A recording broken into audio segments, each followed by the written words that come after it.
Terrific! I will burn this planet down before I spend another minute living among these animals. That you have absolutely no fucking leverage because I am the Homelander. And I really can do whatever the fuck I want.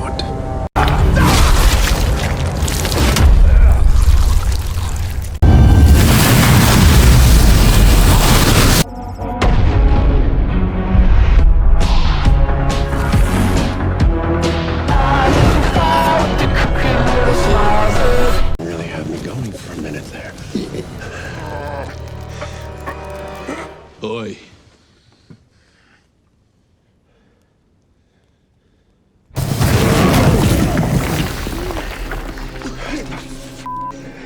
Omni-Man and Homelander are both characters that are constantly compared to one another, probably due to their striking similarities. They're both inspired by the Man in Blue, they're both sociopathic murderers, and they're both menaces to society in general. So it makes sense why they're constantly compared to one another, whether it be for character, iconicness, or in the topic of this video, who would win in a versus debate. So partly in celebration for the new release of Homelander and Omni-Man in MK1, I'll be deciding who would win between Season 1 Omni-Man and Homelander from The Boys. So to get started, we should probably go over Omni-Man scaling first, considering he'll likely be the more simplistic of the two to go over. This is because we only really have one season to go over in this video in regards to him. Omni-Man in Season 1 is a character that I've briefly touched upon in my previous video. By the way, shameless plug, go check it out. So I'll go more in depth in this current video to see where he would scale in this portion in Invincible. Omni-Man's first ever feat in Invincible for Season 1 was him beating the Guardians of the Globe, and probably one of his best feats in the season period. This is quite impressive considering Red Rush is most likely able to break the sound barrier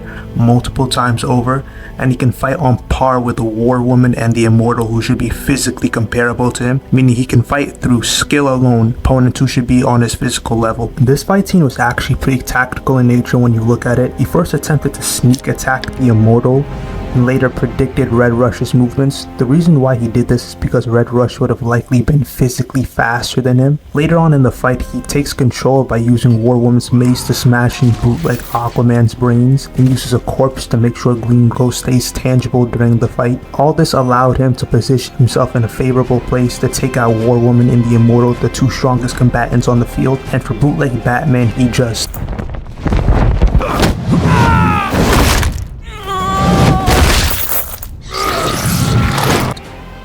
Yeah, he was also able to beat the dog shit out of his Season 1 mark, essentially smacking him around from state to state, destroying buildings, cities, towns, civilians. Matter of fact, he even beat him so bad that it was comparable to thermonuclear force. Now that's what I call tough love.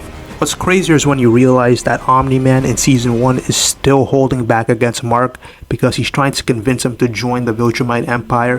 He wasn't really trying to kill him until like the very end of the arc, where he was still trying to hold back and stop himself from killing the Sun. Mark as a combatant is a man who's capable of performing relativistic plus level feats early on in Season 1, considering him and Alan the alien were able to fly from Earth to the moon with the span of a couple seconds. And according to Omni-Man himself, in the past he was actually able to divert an asteroid the size of Texas. And if you take the comics events of what happened in Season 1, you can actually get Omni-Man multiple times over the Immortal, considering he lost in the Mauler twins who Omni-Man sort of ragdolled later in the comics run. To be honest, Omni-Man is pretty sparse for feats in Season 1, but undoubtedly one of his better feats in Season 1 is him destroying the entirety of the Flaxlands' homeworld in the span of a month. We actually see the results of just how crazy this is, considering he was moving so fast that as a consequence, he was creating literal nuclear explosions behind him as he moved. Now, one of the more contentious line of scaling you can actually take for Omni-Man is assuming he scales above Battle Beast in Season 1.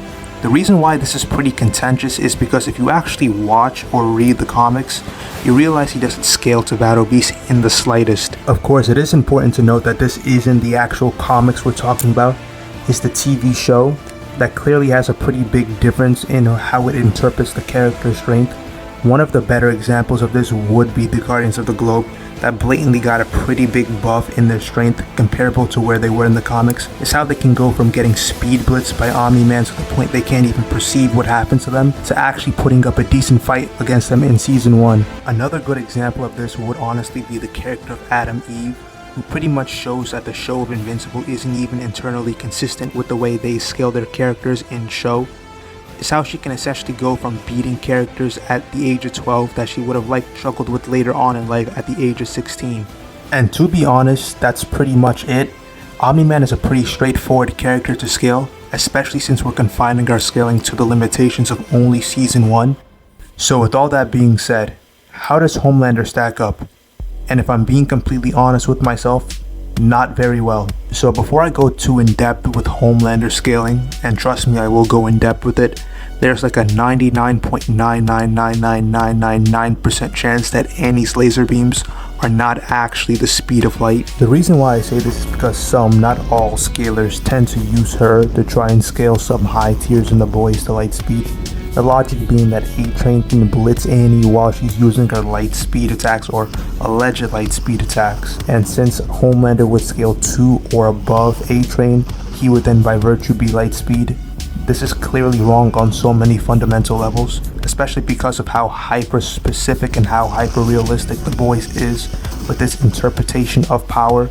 You would think that a light speed attack would do a lot more damage than what is presented in the show. Homelander's best feat in the show would ironically be something that came out of season 1, that being a statement from Madeline Stillwell stating that he can survive any attack devised by humans. The logic being that you would essentially need to take this statement to the absolute maximum and assume she meant literally any weapon devised by humans, meaning stuff like nuclear bombs and hydrogen bombs would be on the table for discussion in terms of Homelander's AP and durability. With the only real problem with this line of thinking being that neither Vought or Madeline Stillwell likely have access to military grade weapons. This is doubly true when you realize that Vought has essentially been trying to get Supes into the military for the better part of multiple decades at this point, dating all the way back to the 80s with Soulja Boy and Payback. Don't worry, because I'll go over Soulja Boy later on in the video. He'll actually be pretty important to Homelander's ladder scaling.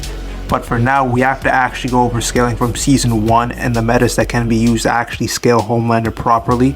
Homelander in season 1 has actually survived some quite nutty shit, at least if we use our real world as a benchmark. He's been shown to survive entire clips of assault rifles being emptied into his body, and even scaling to characters like Queen Maeve, who have been able to survive an entire clip of assault rifle being emptied into her chest. In season 1, both Queen Maeve and Homelander actually imply he would have been able to lift the weight of an entire commercial airliner, with the only reason why he didn't do it being personal issues. Alright, everyone, remain calm. Stay in your seats. Everything's under control. You gotta go out there, lift the plane up. Lift the plane? How? There's nothing to stand on. It's fucking air. I don't know, fly at it, ram it straight. I don't know, that kind of speed, either the plane goes ass over tit or I'll punch straight through the hull. The average commercial airliner can weigh around 175,000 pounds or around 87 tons. When it comes to physical stats, it's been shown that Homelander is physically superior than every single Supe in the series, there only being like 3 people who can even somewhat compete with him, meaning he's likely stronger than the likes of Starlight, who can deadlift cars as a casual bench. I don't really need to bring up Homelander's comic scaling, considering literally every one of his feats are considerably better in the actual TV show comparable to the comics. Going back to that aforementioned plane feat, another underrated feat that Homelander performs is the fact that he was able to punch open a pressurized door, which would require around 24,000 pounds of punching force, or the equivalent of 12 tons. He was actually able to survive with no damage, a bus hitting him in the face in season 2. Just reinforcing this multiple ton level attack potency that Homelander has. For speed, Homelander's actually shown he's capable of breaking the sound barrier multiple times over, even reaching speeds comparable to the likes of Mach 15, which would be rather comparable to the likes of A-Train, who even in a weakened state can cover the entirety of Manhattan in about half an hour. Homelander in season 3 would unironically have his best combat feat of the entire franchise, where he fought Huey, Butcher, and Soldier Boy all on Compound V, and for the majority of the fight, if I'm being honest, he was actually winning. Compound V, Butcher, and Soldier Boy are one of the 2 out of 3 supes I mentioned earlier that can even potentially be considered comparable to Homelander, with it just being more blatant in Soldier Boy's case. Soldier Boy later on in the series was actually able to blow up a significant portion of Vought Tower. This should scale to his durability, and by virtue should also scale to Homelander's durability, considering he's comparable to him. Homelander has also shown the ability to resist extreme temperatures like Ryan's laser beams, for example. Homelander has actually stated himself that he can actually reach escape velocity, which would require around 24,600 miles per hour worth of speed, or equivalent to around Mach 31. Showing that, yeah, this massively hypersonic range seems to be where Homelander is most consistently at. Give you that. You should see it from space. Now, with that being said, I feel it necessary to address the elephant in the room. Yes, if you compare physical stats, Omni-Man is kind of bukaking all over the verse and beating Homelander senseless, with Homelander's real only hope being assuming you take Madeline Stillwell at her word and assume when she said literally any weapon, she truly meant any weapon such as nuclear bombs and hydrogen bombs. This can kind of be supported by the comics, and yes, I know I said I won't bring up the comics, but this is a one-time exception. In the comics, there's a character called James Stillwell, and yes, this is a different character from Madeline Stillwell. He essentially takes up the role of Edgar Vought, and in the comics he sort of implies Homelander might be able to tank a nuke, if only one. This would essentially give Homelander the equivalent of large town levels of AP. And assuming you take the high-end interpretation for Annie's light beams and assume that they truly move at the real speed of light, you can essentially get A-Train to relativistic because he was aim dodging those light speed beams. In this best case scenario, Homelander stands a bit more of a chance, but not much if I'm being honest. He still likely gets outboxed by Homelander, and he's still likely a significant portion slower than where he is. As I mentioned earlier in the video, both Mark and Alan the alien were able to travel from Earth to the moon in about 4 seconds. It takes light about 1 second to travel from Earth to the moon and back, which is around 671 miles per hour. If you divide that number by 4, you get a number around 167,750,000 miles per hour, or around 40% the speed of light. As I said, significantly slower, even in the best case scenario for Homelander. In this scenario, I struggle to find a way that Homelander even hurts the dude, assuming he even gets the chance to touch him. Homelander, even with the best case interpretations for his power, is around town level. Meanwhile, Omni-Man is here chucking away entire states.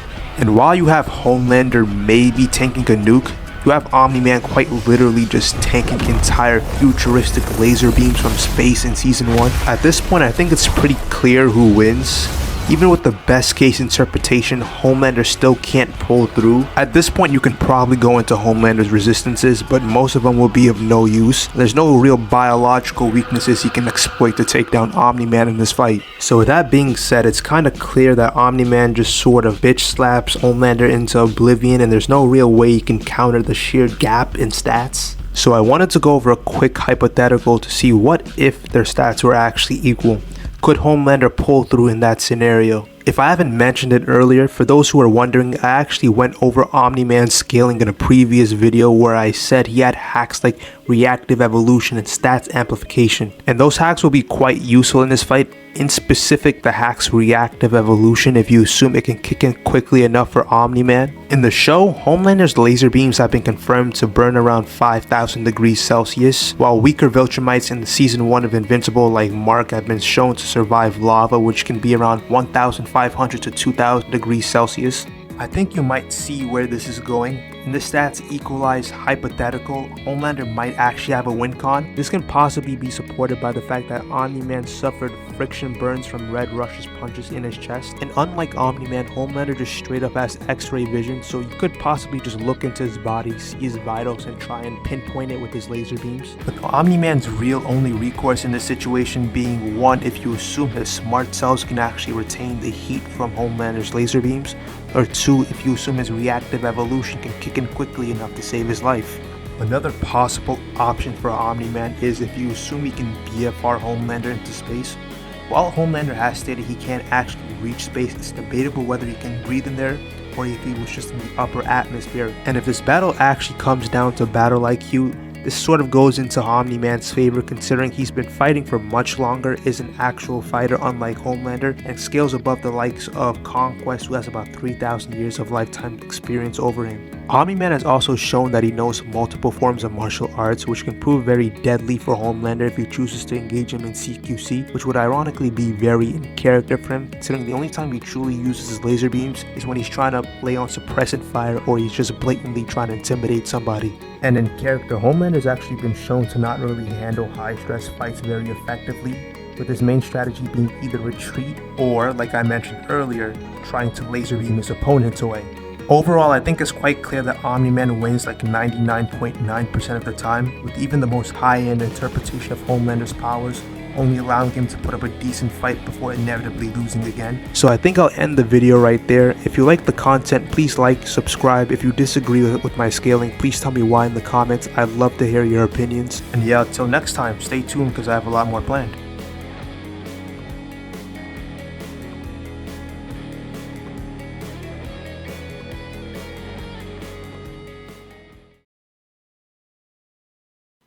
Edit, post-recording message. I just realized I didn't get to finish Gen V, so by any chance, if there's any feat or statement within that show that actually buff Omni-man scaling, my bad, Homelander scaling, I apologize, I didn't get to see it, so that's my bad, I didn't get to finish Gen V.